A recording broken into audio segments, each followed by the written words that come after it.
Assalamualaikum warahmatullahi wabarakatuh. Saya Indra Anggraini dengan NIM 240211479 jurusan manajemen. Di sini saya ingin membuat video presentasi mengenai perbandingan metode alternatif untuk memenuhi tugas mata kuliah Sistem Teknologi Informasi kelas A dengan dosen pengampu Bapak Rio Jones Martahan Marpaung SEMM. Baik, materi pertama yang akan saya jelaskan adalah konsep dasar metode pengembangan sistem dan urgensinya, yang dimana menurut Sumbodo dan Mustafa 2025, metode pengembangan sistem adalah cara terstruktur untuk membuat sistem agar sesuai kebutuhan. Salah satu metodenya adalah SDLC atau System Development Life Cycle, yang terdiri dari tahap perencanaan, analisis, desain, implementasi, hingga pemeliharaan. Namun, SDLC kurang fleksibel dan cenderung lama, sehingga diperlukan metode alternatif yang lebih cepat dan adaptif. Lalu ada metode paket software package, yang dimana di dalam literatur akademis dan industri sering disebut sebagai commercial of the self atau COTS, yang adalah sebuah keputusan strategis di mana organisasi memilih untuk membeli perangkat lunak yang sudah jadi dari pihak ketiga alih-alih membangunnya dari nol. Karena contohnya software package yang banyak digunakan adalah Microsoft Office, SAP, Oracle, dan berbagai aplikasi berbasis cloud lainnya. Dengan metode ini, perusahaan dapat langsung menggunakan sistem yang sudah tersedia tanpa harus mengeluarkan biaya besar untuk proses pengembangan yang panjang. Selanjutnya adalah karakteristik software package. Yang pertama, status kepemilikannya. Pada sistem yang dibuat sendiri, perusahaan memiliki hak penuh terhadap sistem tersebut. Namun, pada software package, vendor tetap memiliki hak atas source code dan arsitektur sistem. Perusahaan hanya memperoleh hak penggunaan melalui lisensi atau model berlangganan seperti software atau berbasis cloud lainnya. Yang kedua, penyusutan siklus hidup sistem. Saat ini perkembangan teknologi berlangsung sangat cepat. Jadi, jika perusahaan membangun sistem dari nol, prosesnya bisa memakan waktu lama sehingga berisiko tertinggal dari pesaing. Karena itu, banyak organisasi memilih software package agar dapat segera mengimplementasikan teknologi yang dibutuhkan. Selanjutnya adalah efisiensi biaya dan kecepatan implementasi. Yang pertama, menekan risiko finansial pada total biaya kepemilikan, yang dimana perusahaan tidak perlu mengeluarkan biaya besar untuk proses analisis, desain, pengembangan, dan pengujian sistem dari awal.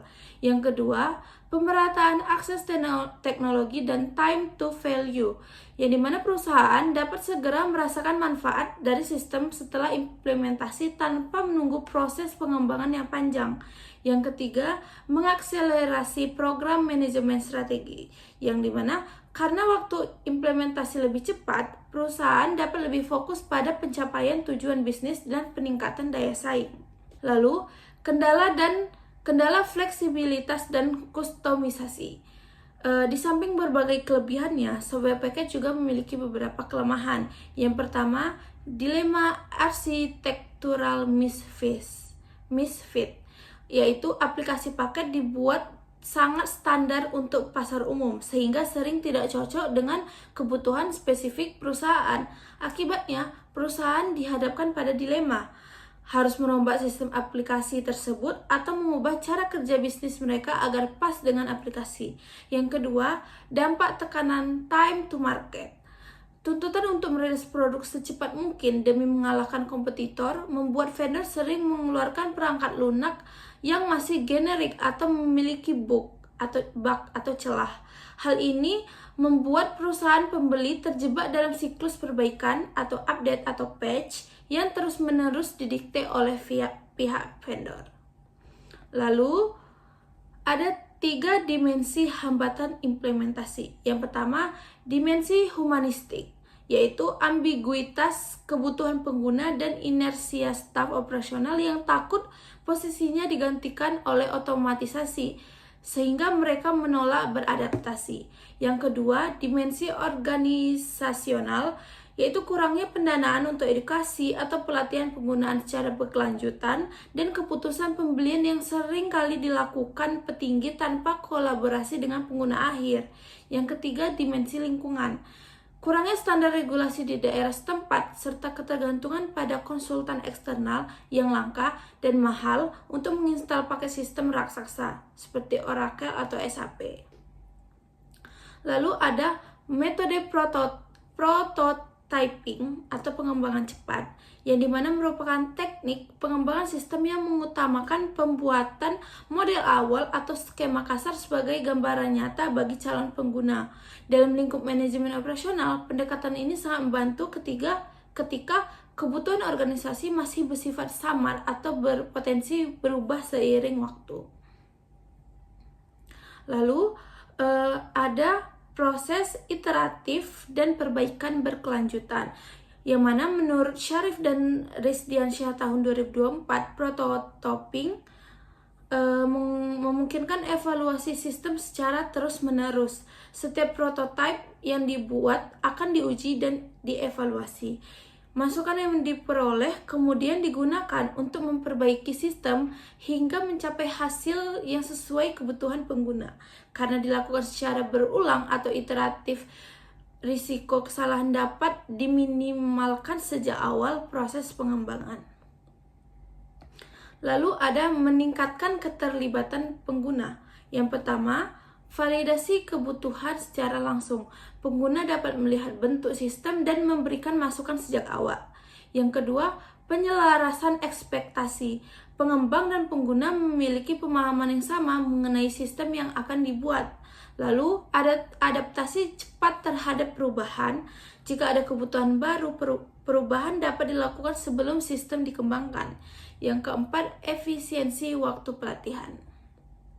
Yang dimana karena pengguna sudah terlibat sejak awal, mereka lebih mudah memahami sistem saat implementasi. Lalu ada implementasi metode prototyping. Yang pertama, analisa kebutuhan sistem secara menyeluruh untuk memetakan apa saja yang diperlukan oleh pengguna. Yang kedua, pembangunan prototipe sebagai model sementara yang akan diperlihatkan pada pihak terkait. Yang ketiga, evaluasi prototipe guna mendapatkan masukan atas kekurangan yang mungkin masih ada. Yang keempat, pengkodean sistem yang dilakukan setelah kerangka model disetujui sepenuhnya oleh pengguna. Yang kelima, pengujian sistem menggunakan metode black box untuk memastikan tidak ada kesalahan teknis sebelum digunakan secara luas. Lalu ada metode outsourcing dan end user computing atau AUC, yang dimana kedua pendekatan ini memiliki perbedaan mendasar dalam hal pengembangan sistem serta tingkat keterlibatan pengguna di dalamnya. Outsourcing lebih menekankan pada pemanfaatan pihak eksternal yang memiliki keahlian khusus dalam bidang teknologi informasi, sedangkan AUC memberikan ruang bagi pengguna internal untuk terlibat langsung dalam proses pengembangan sistem. Lalu, outsourcing sebagai strategi fokus operasional. Melalui outsourcing, perusahaan menyerahkan proses pengembangan sistem kepada vendor atau penyedia jasa IT. Keuntungannya adalah perusahaan dapat fokus pada aktivitas bisnis utama tanpa harus mengelola aspek teknis yang lebih kompleks. Lalu ada end user computing dan inovasi mandiri. Pada AUC ini, pengguna internal diberikan kebebasan untuk mengembangkan solusi sederhana sesuai kebutuhan pekerjaan mereka.